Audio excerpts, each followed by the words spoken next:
Legend Boss mempersembahkan santet. Kita mengenalnya sebagai upaya seseorang untuk mencelakai orang lain dari jarak jauh dengan menggunakan ilmu hitam. Biasanya santet sering dilakukan orang yang mempunyai dendam karena sakit hati kepada orang lain. Santet dapat dilakukan sendiri maupun dengan bantuan seorang dukun. Benarkah demikian? Lalu dari mana asal-usul sejarahnya? So, ikuti terus videonya dan jangan lupa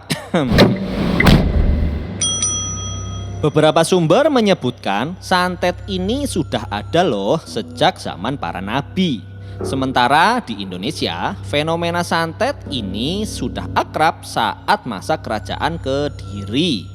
A. Masruri dalam bukunya yang berjudul The Secret of Santet menyebutkan metode santet ini memiliki tujuan tertentu, baik untuk mengirimkan energi positif yang berguna dalam bela diri maupun untuk menyakiti orang lain. Dan ini dimiliki hampir semua bangsa dari berbagai belahan dunia tanpa melihat asal-muasal suku dan kepercayaan atau agama yang dianut. Selain itu, ada juga seorang sejarawan bernama Profesor Dr. Edi S. Ekajati yang juga mengungkapkan ilmu santet ini merupakan warisan masa lampau dalam kehidupan masyarakat Sunda. Ditemukan dokumen pada abad ke-6 yang dinamai dengan Sang Hyang Siksa Kandang Karesian. Isinya semacam ensiklopedi adat istiadat orang Sunda yang menyebutkan jika santet adalah perasaan sakit hati, murung, dan tidak senang yang dialihkan pada orang lain. Lepas dari Sunda, di Jawa Timur juga terkenal dengan komunitas santet, khususnya pada masa runtuhnya Kerajaan Majapahit. Saat itu Majapahit diserang oleh Kerajaan Demak. Akibatnya pasukan Majapahit ini menyingkir ke timur, yakni ke kawasan Bromo, Tengger Semeru. Ada juga yang bergerak ke sekitar Gunung Lawu. Nah, ceritanya lama setelah peristiwa tersebut, berbekal sakit hati karena merasa terusir, salah satu penasihat Raja Brawijaya V yang bernama Sabdo Palon Noyo Genggong berjanji akan melakukan balas dendam. Dalam bentuk apa kira-kira? Sementara saat itu Majapahit sudah menerima kekalahan telak. Yap, santet jawabannya. Namun seiring waktu berlalu, santet yang saat itu berfungsi hanya sebagai pegangan pribadi dan disebarkan hanya ke kalangan tertentu, kini sudah tak lagi demikian. Karena lambat laun akhirnya dilepaskan bebas kepada masyarakat umum. Salah satu tokoh yang menyebarkan santet dikenal dengan nama Mbah Bungkuk.